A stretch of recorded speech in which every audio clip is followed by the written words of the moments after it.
하나님의 말씀입니다. 8절의 말씀을 보면 만일 우리가 죄가 없다고 말하면 스스로 속이고 또 진리가 우리 속에 있지 아니할 것이요. 말씀은 기록합니다. 10절의 말씀도 보면 만일 우리가 범죄하지 아니하였다 하면 하나님을 거짓말하는 이로 만드는 것이니 또한 그의 말씀이 우리 속에 있지 아니하니라. 하나님의 말씀입니다.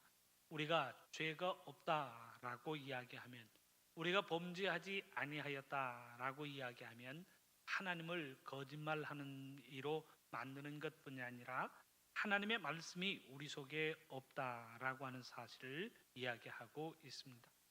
이 하나님의 귀한 말씀을 마음속에 기억하시면서 나는 죄인입니다.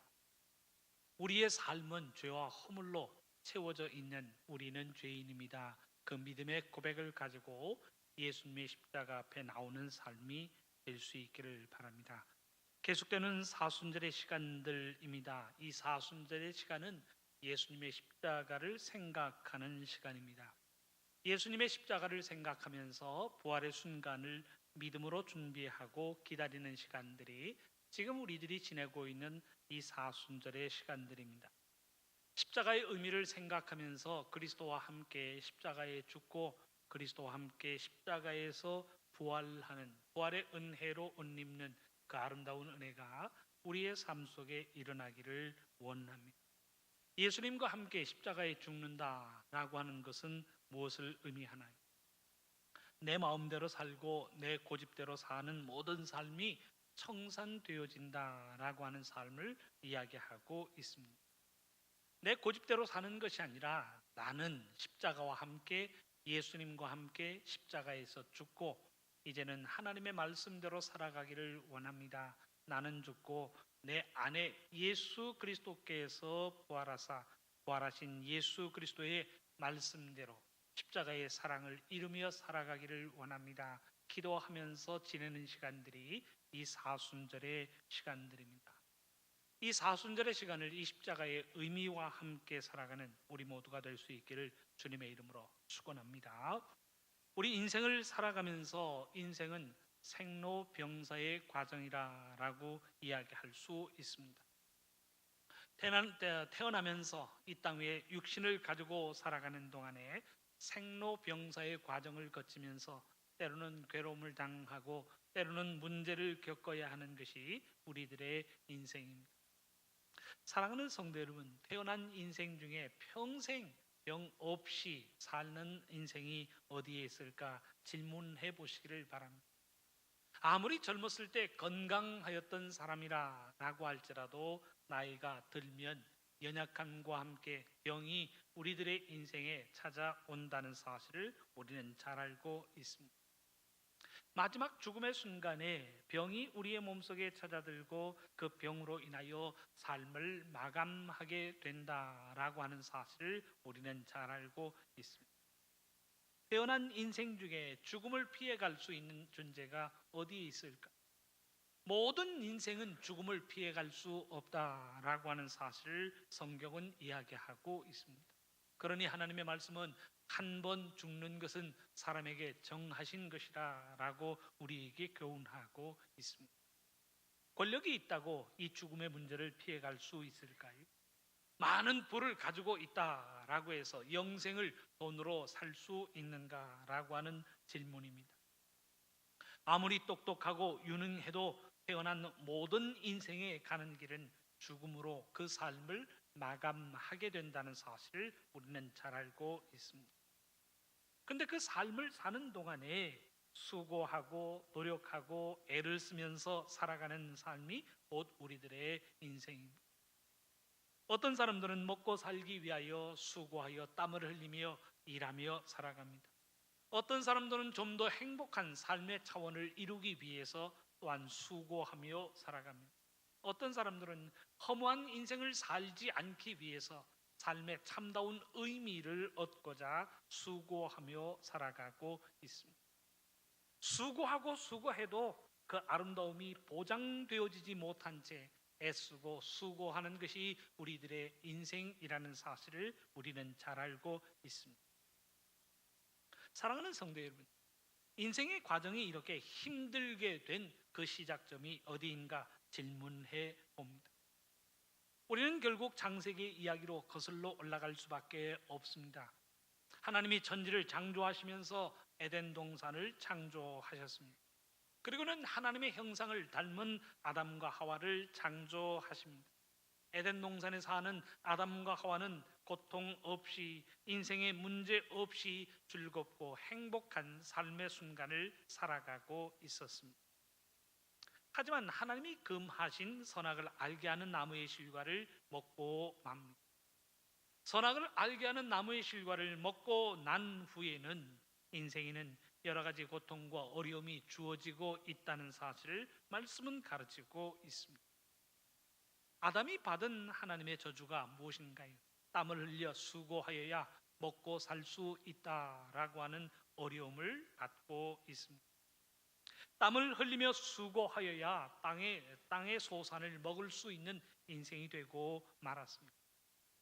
땅은 순순히 먹을 것을 내어주지 않습니다. 순순히 내어주는 것은 엉겅퀴와 가시덤불 뿐입니다. 경작하는 수고를 통하여 땀을 흘려야만 그 소산을 먹을 수 있도록 하나님께서는 징계하고 계십니다. 여인에게는 해산의 고통이 주어집니다. 그리고는 그 저주와 함께 에덴 동산으로부터 추방되어진 것이 우리들의 인생입니다. 에덴 동산으로부터 추방되어진 이후 고난과 어려움, 여러 가지 고통과 문제 속에서 살아가는 것이 곧 오늘을 살아가고 있는 우리들의 인생의 문제입니다. 인생의 삶에는 항상 많은 문제와 어려움들이 생기고 있습니다. 화목하여 행복해져 가는 것이 아니라 다투고 싸우고 반목하는 일이 반복되어지면서 헤어나올 수 없는 죄악의 구덩이로 빠져 들어가고 있는 것이 우리들의 인생입니다. 삶의 환경은 기계적으로 좋아지는 것 같지만 인생의 공허함이 마음속에 자리하는 허무한 인생의 순간을 살아가고 있는 것이 우리 현대 도시인들의 삶이라고 이야기할 수 있습니다. 신학에서는 인생을 타락된 본성을 가지고 태어나는 존재라고 정의를 합니다. 태어나는 순간 인간은 죄성을 가지고 태어나는데 가지고 있는 그 본성이 타락되었기에 생각하는 것이 죄요, 계획하는 것이 죄요, 원하는 것이 죄라고 하는 그 특성을 가지고 인생의 삶을 출발하게 됩니다. 창세기 8장 21절의 말씀 중에는 이런 말씀이 기록되어집니다. 하나님의 말씀입니다. 사람의 마음이 계획하는 바가 어려서부터 악함이라 라고 하는 말씀이 등장합니다. 타락된 본성으로 인하여 갓 태어난 아이라고 할지라도 그 마음속에 생각하는 바, 그 마음속에 원하는 바가 선이 아니요 악이라는 사실을 우리에게 가르치고 있습니다. 그래서 어떤 인생이든지 철저한 훈련과 통제를 통하여 자신을 연단하지 않으면 선을 이룰 수 없다는 사실을 말씀은 가르치고 있습니다. 가지고 태어나는 것이 타락된 본성이기 때문에 하고자 하는 대로 놔두면 악을 이룰 수밖에 없는 것이 우리들의 인생입니다. 하고 싶은 대로 행하면 하나님의 사랑을 이루는 것이 아니라 다툽니다, 싸웁니다, 반목합니다. 서로의 관계가 원수 관계로 변할 수밖에 없는 것이 우리들의 인생입니다. 사랑하는 성도 여러분, 한번 가정해 보십시오. 우리들이 살고 있는 이 세상에 지금 모든 법을 다 취소시킨다라고 한번 생각해 보십시오. 법이 하나 있는데 당신이 원하는 대로 마음껏 하십시오. 그것이 이 사회를 지탱하는 법입니다. 내가 원하는 바를 마음대로 할 수 있는 그 법 하나만 가지고 산다면 우리의 사는 세상이 어떻게 변할까 한번 질문해 보시기를 바랍니다. 내가 원하는 대로 마음껏 할 수 있다면, 아무런 통제나 제재가 주어지지 않는다면 우리의 세상이 서로 신뢰하는, 서로 협동하는 아름다운 세상이 될까라고 하는 질문입니다. 남의 것을 빼앗고 싫은 사람 두들겨 패주어도 책임 추궁을 당하거나 제재받는 아무런 사항이 없다면 이 땅 위에 평화가 정착될까요? 아니면 무질서의 사회가 될까요? 라고 하는 질문입니다. 법이 있고 경찰이 있고 법을 어긴 사람에게 통제와 제재가 따름에도 불구하고 혼란스러운 이 사회가 법마저 없다면 우리의 사회는 그야말로 무질서의 사회요 지옥과도 같은 세상으로 변하는 것은 시간 문제입니다. 그 이유가 무엇인가요? 내가 하고 싶은 대로 행하며 살면 우리들의 사회가 생지옥으로 변하는 이유가 무엇일까라고 하는 질문입니다. 우리의 가지고 태어나는 본성이 타락되었기에 우리는 악을 생각합니다. 악을 계획합니다. 선보다 악을 행하는데 더 익숙해져 있는 것이 우리들의 삶이기 때문입니다. 내 마음속에 있는 타락된 본성으로 인하여 우리는 선을 생각하지 않습니다. 누가 나보고 내 마음대로 하라 라고 한다면 우리는 피해 복수를 먼저 생각하게 됩니다. 아니 복수 이전에 남의 것을 쉽게 가지기를 원한다 라고 하는 생각에 빼앗고 부수고 때리고 상대방을 제거해버리는 악을 생각하게 된다는 사실을 우리는 부인할 수 없습니다. 이 타락된 본성으로 인하여 성경은 모든 인생이 죄 아래에 놓였다라고 하는 것을 선언하고 있습니다. 로마서 3장 9절에서 18절까지의 말씀입니다. 긴 말씀이지만 그 말씀을 보면 우리들의 인생이 어떤 모습으로 살아가고 있는가라고 하는 것을 분명하게 이야기하고 있습니다. 하나님의 말씀은 이렇게 기록합니다. 그러면 어떠하냐? 우리는 나으냐? 결코 아니라. 유대인이나 헬라인이나 다 죄 아래 있다고 우리가 이미 선언하였느니라. 기록된 바 의인은 없나니 하나도 없으며 깨닫는 자도 없고 하나님을 찾는 자도 없고 다 치우쳐 함께 무익하게 되고 선을 행하는 자는 없나니 하나도 없도다. 그들의 목구멍은 열린 무덤이요 그 혈에는 속임을 일삼으며 그 입술에는 독사의 독이 있고 그 입에는 저주와 악독이 가득하고 그 발은 피 흘리는데 빠른지라 파멸과 고생이 그 길에 있어 평강의 길을 알지 못하였고 그들의 눈앞에 하나님을 두려워함이 없느니라 함과 같은. 인생을 이야기할 때 희망적인 상을 찾아볼 수 없는 타락된 본성으로 인하여 저주 아래 놓였고 고생과 어려움이 반복되어진다는 사실을 말씀은 가르치고 있습니다. 이게 성경이 우리에게 가르치고 있는 인생관입니다. 모든 인생이 죄 아래에 놓였고 그 죄로 인하여 악한 것을 생각하고 악한 계획 속에서 악을 반복하며 사는 것이 우리들의 인생이라고 말씀은 경고하고 있습니다. 스스로의 힘으로 해결할 수 없는 죄악 속에서 고통당하며 사는 것이 우리들의 인생입니다. 매 순간 그 죄악으로 인하여 버려짐을 당하고 버려짐 속에서 발버둥 치면서 사는 것이 우리들의 인생입니다. 하나님의 말씀이 우리들의 인생을 그렇게 가르치고 있습니다. 그러니 어느 누가 하나님 앞에서 하나님 나는 죄가 없어요. 나는 죄인이 아닙니다. 나는 죄를 범한 적이 없습니다. 라고 당당하게 이야기할 수 있는 인생이 누가 있겠습니까? 모든 인생이 죄인이요 모든 인생이 죄 아래에 놓였다라고 말씀은 선포하고 있습니다. 오늘의 본문을 보십시다. 오늘 본문에는 몇 가지의 가정을 전제로 우리에게 하나님의 말씀 교훈을 증거하고 있습니다. 만일 우리가 죄가 없다고 하면, 만일 우리가 범죄하지 않았다라고 한다면 이 가정을 가지고 우리의 인생 속에 주는 교훈의 메시지를 증거하고 있습니다. 8절 상반절의 말씀은 이렇게 기록합니다. 만일 우리가 죄가 없다고 말하면, 꼭 우리들의 삶 속에 나는 죄가 없어요, 나는 범법한 사실이 없습니다, 나는 죄인이 아닙니다 생각하는 분들이 계신가요? 교회 오면 자꾸 모든 인생이 죄를 지었다고 하는데 나는 죄와는 상관없는 사람입니다 생각하는 이들이 있는가라고 하는 질문입니다. 10절 상반절의 말씀도 마찬가지. 만일 우리가 범죄하지 아니하였다 하면, 내가 경찰서에 드나든 적이 없고 형사들이 우리 집에 찾아온 적이 없는데 나는 범죄한 적이 없는 사람이 내 양심껏 이 땅 위에서 깨끗하게 청결하게 사는 사람입니다. 우리가 생각하고 있지는 않습니다.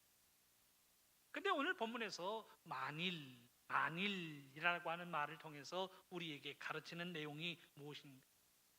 우리 모두가 죄인이라고 하는 사실, 우리 모두가 범죄한 인생이라고 하는 사실을 선언하고 있습니다.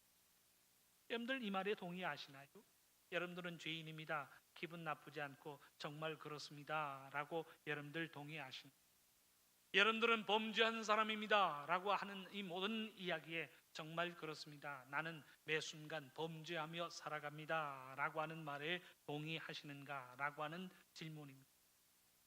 우리 모두가 죄가 있고 우리 모두가 범죄한 사실이 있다라고 하는 본문의 선언에 우리는 예, 그렇습니다, 우리가 죄인이고 우리가 범죄하며 살아가고 있습니다 라고 동의하는가 라고 하는 질문입니다. 분명히 예라고 하는 대답과 함께 나는 죄인입니다, 나는 범죄하고 있습니다 라고 하는 말로 우리는 대답할 수 있는가 라고 하는 질문입니다. 이런 가정과 함께 만일 우리에게 죄가 없다고 하면, 우리가 범죄하지 않았다라고 한다면 그 고백이 어떤 의미를 갖는 것인가 라고 하는 것도 함께 교훈하고 있습니다. 8절 하반절의 말씀이 우리가 죄가 없다고 하면 다음과 같은 결과입니다. 스스로 속이고 또 진리가 우리 속에 있지 아니할 것이다. 죄가 없다 하는 순간에 우리의 삶 속에는 하나님의 말씀이 내재되지 않았다는 사실을 이야기하고 있습니다. 10절 하반절의 말씀도 마찬가지, 만일 우리가 범죄하지 않았다라고 한다면 10절 하반절입니다. 하나님을 거짓말하는 이로 만드는 것이니 또한 그의 말씀이 우리 속에 있지 아니하니. 내가 죄가 없다고 하거나 내가 범죄하지 않았습니다, 죄를 행하지 않았습니다, 나는 죄와 무관한 사람입니다 라고 한다면 우리의 속에 하나님의 말씀이 존재하지 않는다는 사실을 이야기하고 있습니다. 하나님의 말씀대로 한다면 모든 인생이 죄를 범하였다라고 하는데, 만일 우리들이 나는 죄가 없어, 나는 범죄하지 않았다라고 주장한다면 하나님을 거짓말하는 장이로 만든다는 것을 우리에게 가르치고 있습니다. 분명 우리에게는 죄인입니다 라고 하는 그 시인과 인정이 필요합니다. 나는 죄인입니다, 우리는 날마다의 삶 속에서 범죄하며 살아갑니다 라고 우리의 입으로 시인하고 긍정하는 것이 필요합니다. 그렇다고 해서 무조건 아무런 느낌 없이 교회 가니까 자꾸 인생이 죄인이라고 하더라, 나는 그 뜻을 잘 모르겠지만 나는 죄인이다, 나는 죄를 범하며 산다 라고 이야기해야 하나님의 자녀가 된다고 하니 나는 그렇게 시인하고 인정한다.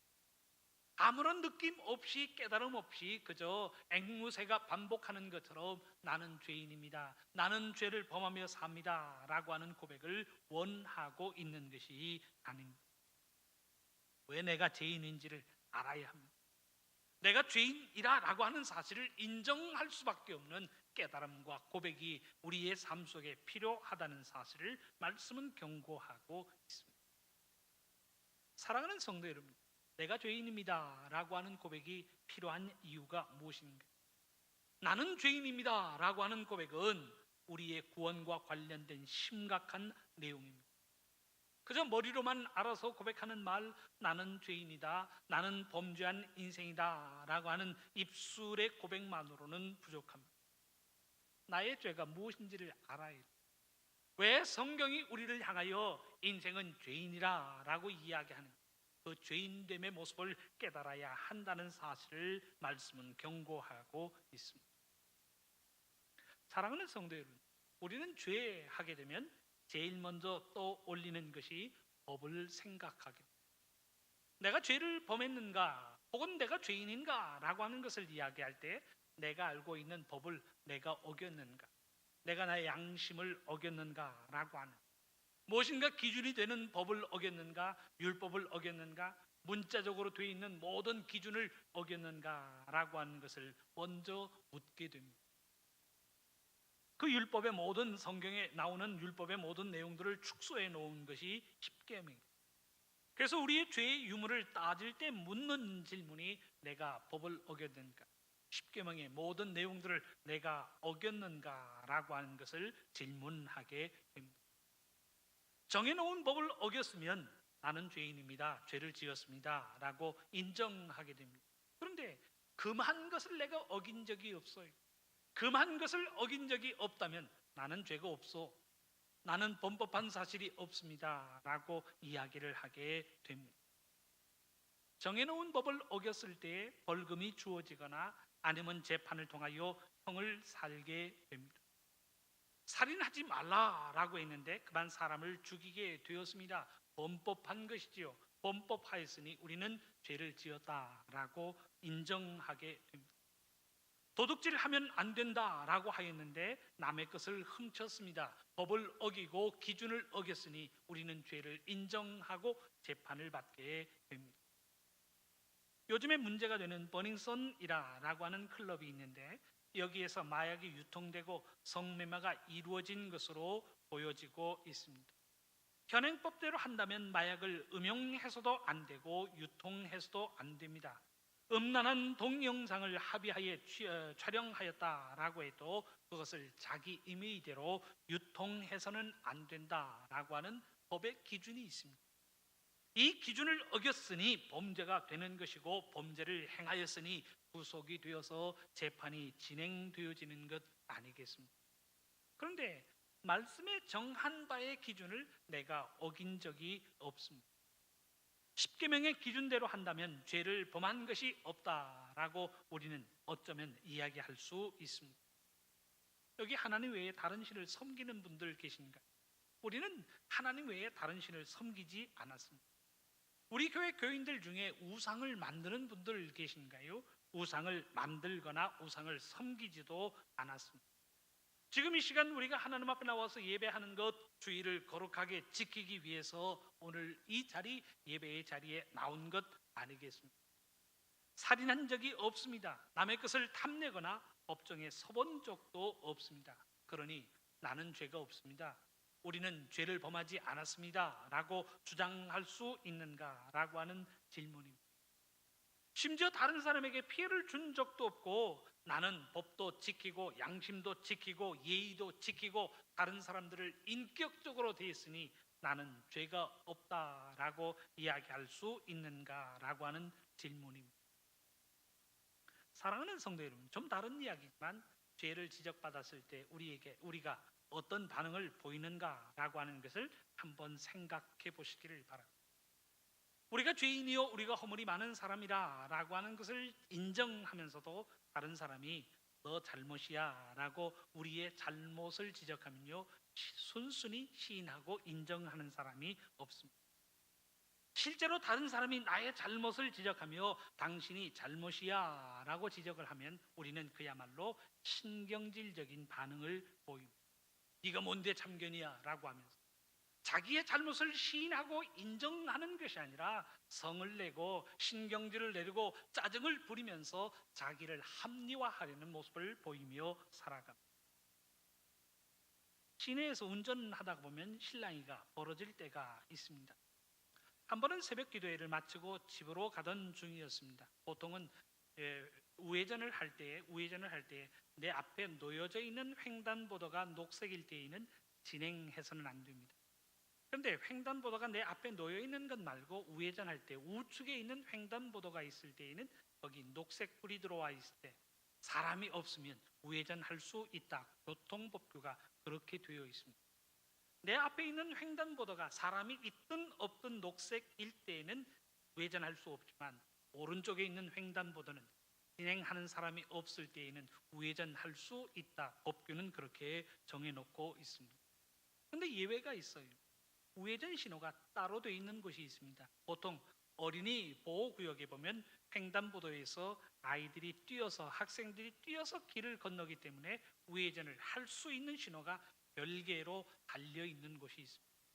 녹색불이 들어와 있을 때는 우회전을 할 수 있지만 적색불이 들어와 있을 때는 그 횡단보도에 사람들이 있든지 없든지 우회전할 수 없다라고 하는 그런 법규가 있습니다. 저희 집 근처에, 아파트 근처에 학교와 학교들이 있기 때문에 그 우회전 신호가 따로 있어서 한 번은 우회전을 하려고 깜빡이를 켜고는 기다리고 있었습니다. 뒤에 한 차가 따라오더니 사람이 없는데 가자라고 하면서 크락션을 울려대요. 계속 울려댑니다. 한 번 울리는 것이 아니라 정말 내 차가 움직일 때까지 크락션을 울려댑니다. 비가 오는 날인데 제가 내렸습니다. 내리고는 제가 운전하는 분에게 차분히 설명했습니다. 우회전 신호가 지금 따로 있습니다. 적색이기 때문에 우회전을 할 수 없습니다. 라고 이야기를 하였습니다. 제가 평일에는 로만 칼라를 하고 다니기 때문에 그것만 봐도 이 사람이 교회 혹은 성당에서 일하는 종교 지도자구나 라고 하는 것을 알 수 있는 분위기였습니다. 그 이야기를 점잖게 했음에도 불구하고 옆에 조수석에 앉아있던 사람이 보니까 술이 좀 취했습니다. 저를 떡 보면서 소리치는 말이 있습니다. 당신 그렇게 사느냐? 당신 그렇게 사느냐라고 이야기하는데 저는 더 이상 할 말이 없다고 생각하고 제 자리에 돌아왔습니다. 이게 우리들의 삶 아닌가요? 당신 지금 이런 잘못을 하고 있습니다. 당신 이것을 잘못 알고 있습니다. 당신 이렇게 실수하고 있습니다. 라고 했을 때, 아, 그렇군요. 제가 잘 몰랐습니다. 죄송합니다. 불편을 끼쳐드려서 너무너무 죄송합니다. 이런 반응을 보이는 사람들이 없다는 거예요. 누군가 내 잘못을 지적하면 죄송합니다 라고 하는 반응보다는 인상을 찌푸리면서요 상대방을 향하여 보이는 표정, 보이는 말들이 있습니다. 당신이 뭔데 참견이냐? 경찰이라도 되느냐? 참견 말고 당신이나 잘해라 라고 하는 말들. 당신은 얼마나 잘났기에 나한테 이렇게 지적질을 하느냐라고 하면서 시인하고 인정하기보다는 자기를 옹호하고 변호하면서 상대방을 향한 공격적인 성향을 갖는다는 사실을 우리는 부인할 수 없습니다. 시인하고 인정하기보다는 자신을 옹호하고 변호하면서 상대방을 공격한다는 그런 반응을 우리에게 보입니다. 사랑하는 성도 여러분, 어떤 사람이 나보고 한심하다라고 하는 이야기를 들으면 기분 좋을 사람은 어디에 있겠습니까?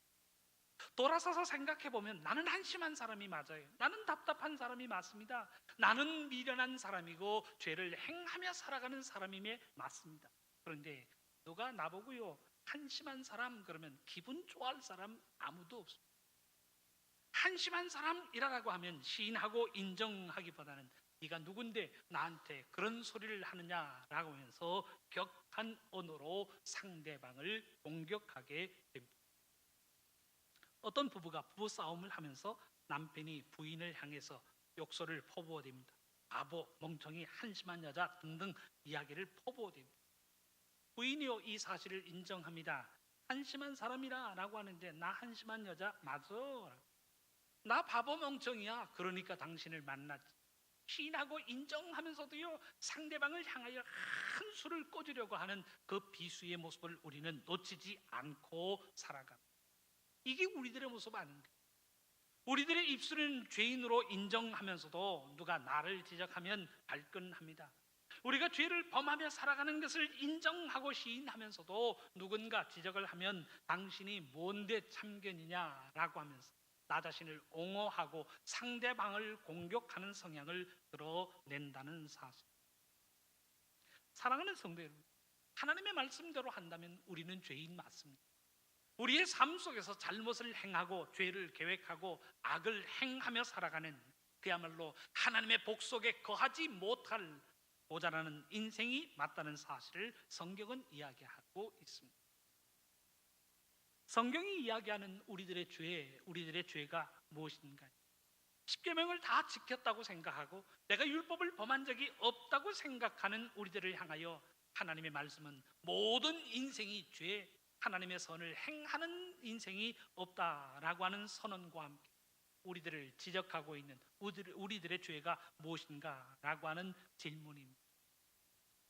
사랑하는 성도 여러분, 하나님의 말씀의 기준대로 한다면 하나님의 사랑을 이루지 못함이 우리의 죄라고 하는 사실을 이야기하고 있습니다.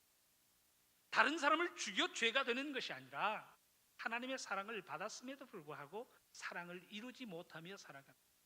우리가 하나님의 은혜를 입었음에도 불구하고 그 은혜를 베풀며 긍휼히 여기며 살아가지 못합니다.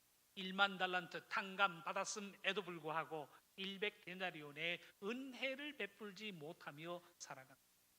사랑을 이루지 못함이 우리들의 죄라고 하는 사실을 말씀은 지적하고 있습니다. 요한일서 3장 14절의 말씀이 우리는 형제를 사랑함으로 사망에서 생명으로 들어간 줄을 알거니와 사랑하지 아니하는 자는 사망에 머물러 있느니라. 사랑할 수 없다면 우리는 여전히 죄인이요 그 죄 속에서 사망에 머물러 있을 수밖에 없다는 사실을 경고하고 있습니다.